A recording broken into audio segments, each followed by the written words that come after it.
বিসমিল্লাহির রহমানির রহিম। কুল ইন্নী উমিরতু আন আ'বুদাল্লাহা মুখলিসান লাহুদ্দীন।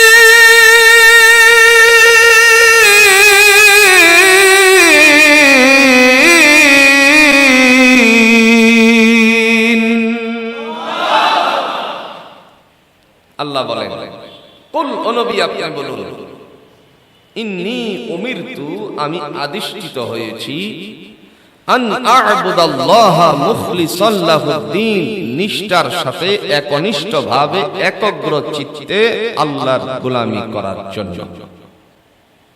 তাহলে আয়াতের সরল অর্থ আমরা কি বুঝলাম? নবী ওই দুনিয়ায় আসছে কার গোলামি করার জন্য? আরেকটু জোরে, আল্লাহ।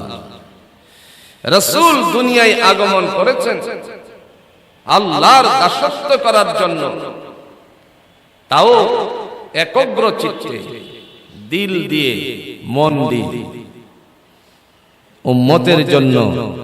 এটা কি ধারাবাহিকতার জরুরি কিনা? নবী যদি আল্লাহর গোলামি করতে পারে, এই গোলামিটা হলো ট্রেনিং উম্মতের জন্য। সুতরাং এই ট্রেনিংটুকু আমাদের গ্রহণ করা হলে আমরাও সে আল্লাহর কাছে প্রিয় হতে পারব। তাইলে বুঝলাম রাসূল এসেছেন গোলামি করতে আল্লাহর, সেহেতু আমাদেরও করতে হবে কার? আরেকটু জোরে, আল্লাহ। গোলামি করার আগে তিন জিনিসের অবস্থান অন্তরকরণে তৈরি করতে হবে, মানে দুইটা আগে, পরেরটা হলো গোলামির মাধ্যমে। তিন জিনিসের প্রথম নাম্বার হলো ইকরার বিল লিসান, জবান দিয়ে স্বীকার করা আল্লাহ এক।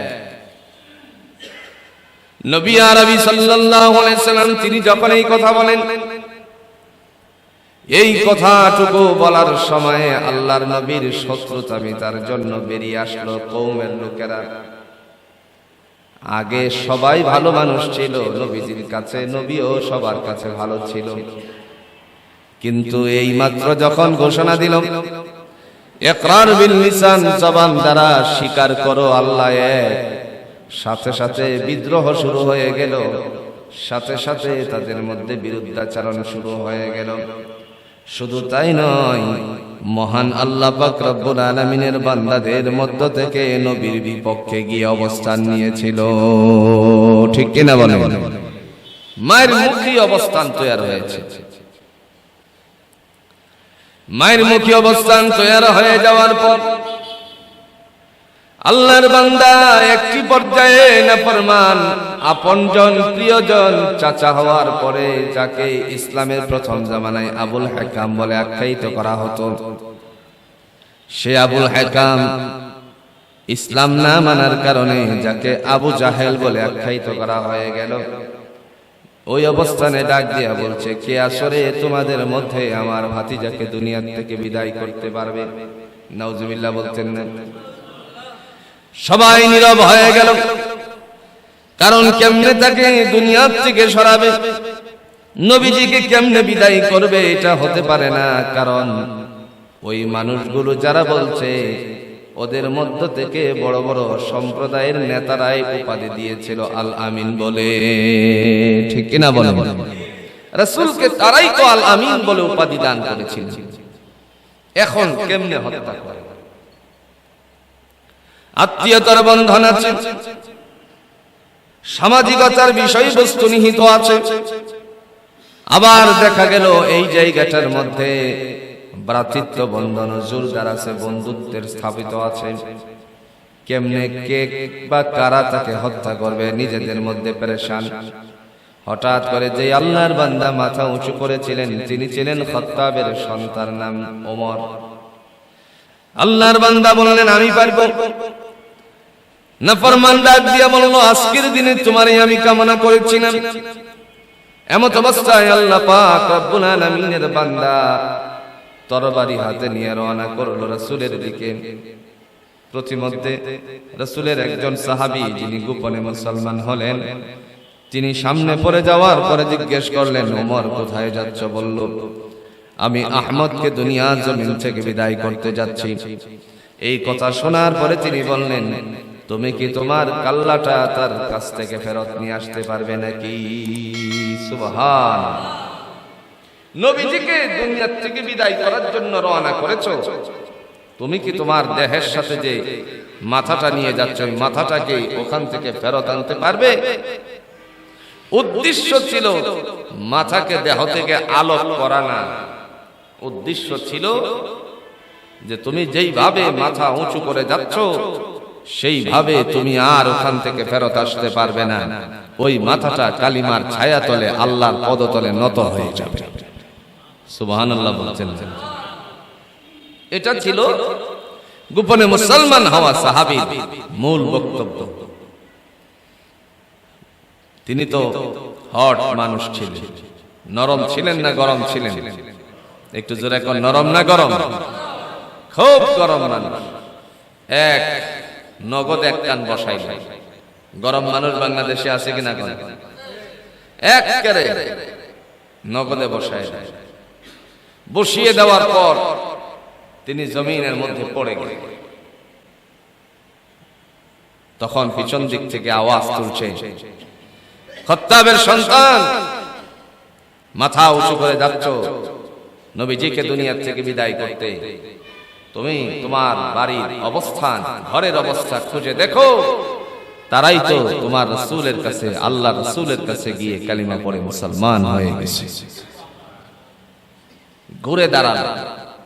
বোন আর ভগ্নিপতির কথা শোনার সাথে সাথে ঘুরে দাঁড়াল। বাড়ির রাস্তা ভিন্ন করল। নবীজির বাড়ির রাস্তা ছেড়ে দিয়ে বোনের বাড়ির রাস্তা ধরল। আল্লাহর বান্দা যখন কাছাকাছি গেল, কাছাকাছি যাওয়ার পরে ওই জায়গাটার মধ্যে শুনতে পেল বোনের জবান থেকে আল্লাহর বাণী, কোরআনের বাণীটুকু উচ্চারিত হলো। ভিতরে গিয়ে তারে মারতে শুরু করলো। মারতে মারতে একটি পর্যায়ে ক্লান্ত হয়ে যায়। আমরা লক্ষ্য করেছি কোন জায়গায় যদি মারপিট শুরু হয়ে যায়, এক পক্ষ শুধু মেরে যাচ্ছে, আরেক পক্ষ কিছুই করে না, তখন বেশিক্ষণ তারে পিটানো যায় না। এক পর্যায়ে তারে বলতে লাগলো, বোন রে, এতক্ষণ পর্যন্ত মারলাম, কেন তোর জবান থেকে কালিমা ছুটে যাচ্ছে না? বোন উত্তরে বলে, ভাইয়া, যে কালিমার সুধা পান করেছি, জীবন থাকতে, দেহের সাথে প্রাণ বেঁচে থাকতে কোনোদিন আমি সেই কালিমা ছাড়তে পারি না। আর আমরা তো এমন মুসলমান, একটা দৌড় খাইলেই কালিমা ভিতর থেকে শেষ। বুঝেন না? কয় দৌড়? একজনে কন্যা কয় দৌড়? একটা দৌড় খাইলেই আর কালিমার কথা মনে থাকে না। কালিমা তো আমরা ব্যবহার করছি ভিন্ন ভিন্ন খাতে। এক কালিমাই রুটি রুজি হয়, এক কালিমাই ফাঁসি। ঠিক কিনা? কিনা আমরা ভিন্ন খাতে রুটি রুজির কাজে ব্যবহার করছি। আমার ভাইরা, যে কথা বলার উদ্দেশ্য, মহান আল্লাহ পাক রব্বুল আলামিনের বান্দা হঠাৎ করে ডেকে বললেন, এতক্ষণ পর্যন্ত তোরে মারলাম, কেন ছাড়বি না? তিনি উত্তর দিলেন, যে কালিমার সুধা পান করেছি, ওই কালিমা জীবন থাকতে আমি ছাড়তে পারি না। কথাটা বলার সাথে সাথে বলল, তুই যেন কি পড়ছিলি আমার একটু শোনা। সুবহান। তুই যেন কি পড়তেছিলে আমার একটু শোনা।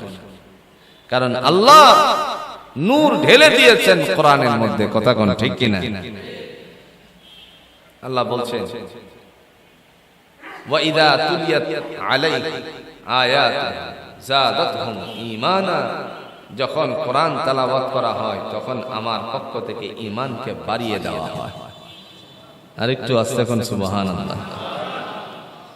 বোন পরে শোনাবে,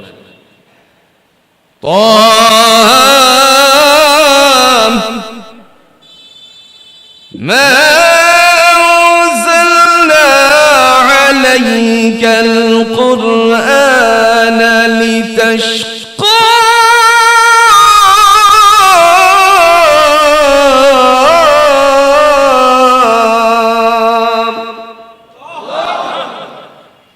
শোনালেন।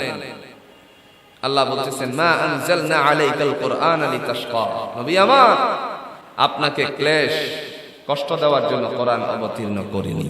জোরে কন্না সুবহান। রাসূল সাল্লাল্লাহু আলাইহি ওয়াসাল্লাম যখন কোরআন অবতীর্ণ হতো, জিবরাইল আমিন যখন তেলাওয়াত করতেন, অন্যত্র আয়াতে বর্ণনা আসছে খুব তাড়াহুড়া করতেন মুখস্থ করার জন্য, খুব তাড়াহুড়া করতেন। অন্যত্র আয়াতে আল্লাহ বর্ণনা করেছেন, আল্লাহ পাক রব্বুল আলামিন নিষেধাজ্ঞা করলেন এত তাড়াহুড়া করার দরকার নেই, অন্তরকরণের ভিতরে আমি ঢুকিয়ে দেওয়ার জন্য দায়িত্ব নিয়েছি। আর একটু আস্তে করে সুবহানাল্লাহ। নবীজির দিকে রওনা করলো। আল্লাহ রাব্বুল আলামিনের বান্দার কাছে উপস্থিত হওয়ার সময়ে দুইজন পাহারাদার নবীর কাছে সামনে উপস্থিত হয়ে বলতে লাগলো, ইয়া রাসূলুল্লাহ, উমর আসতেছে, খাত্তাবের সন্তানরে দুনিয়ার জমিন থেকে বিদায় করে দেব আপনার কাছে আসার আগে। রাসূল বললেন, সোজা আমার কাছে আসতে দাও। কথা বলার সাথে সাথে অন্তরকরণের মধ্যে প্রশ্নবিদ্ধ হয়ে গেল, যে উমর নবীরে মারার জন্য রওনা করেছেন, সেই উমরকে রাসূল বললেন সরাসরি আমার কাছে আসতে দাও। তার কারণ কি ছিল? দুইজন সাহাবী নবীজির কাছে যাওয়ার আগেই আল্লাহর বান্দার কাছে, রাসূলের কাছে জিবরাইল আমিন এসে বলে গেলেন, ওমর আপনাকে হত্যা করার জন্য রওনা করছে না, ওমর আপনার কাছে কালিমা পড়ে মুসলমান হওয়ার জন্য আসতেছে। ঈমান ইকরার বিল লিসান, জবান দ্বারা স্বীকার করতে হবে আল্লাহ এক। কালিমা পড়ে মুসলমান হওয়ার জন্য সে রওনা করেছে। কারণ এই ব্যবসাটার মধ্যে অনেক লাভ। ব্যবসার মধ্যে কি একটু জোরে কোন লাভ কম না বেশি? এটা কোনো পণ্য বিক্রি নয়। এই যে বোতল, একটু তাকান, এই যে বোতলটা, বোতলটার নাম হলো মাম ওয়াটার, ঠিক না? এই যে পানি আছে মাম কোম্পানি, মনে হয় এটা হাশেম সাহেবের। তো এই বোতলটা বিক্রি হয় 15 টাকা খুচরা বাজার। এখন পানির কি দাম 15 টাকা? আপনারা কি মনে করেন এই পানির দাম 15 টাকা?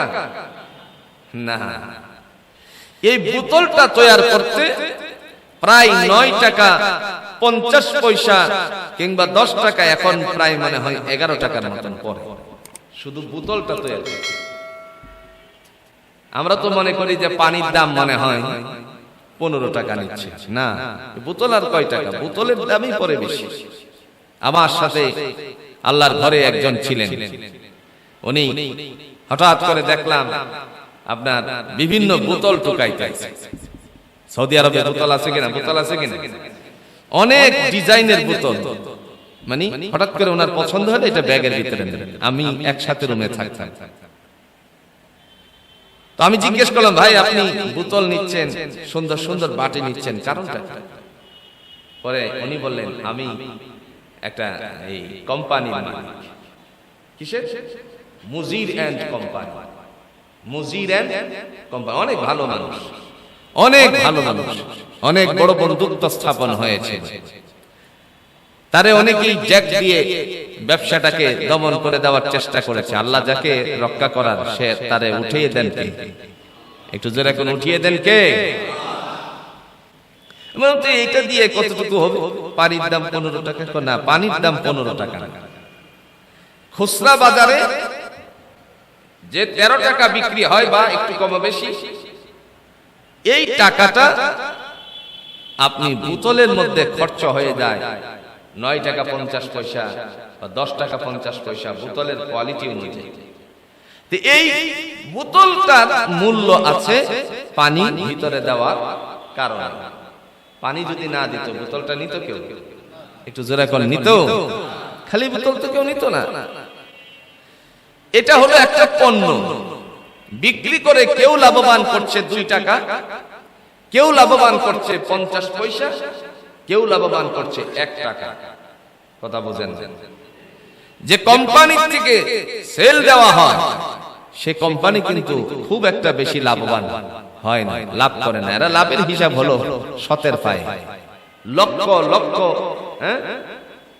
প্রোডাক্ট সেল হওয়ার কারণে এখান থেকে 1 টাকা করে আসলে 1 লাখ প্রোডাক্ট, মানে 1 লাখ বোতল সেল হলে তার 1 লক্ষ টাকা থাকে, ঠিক না বলেন?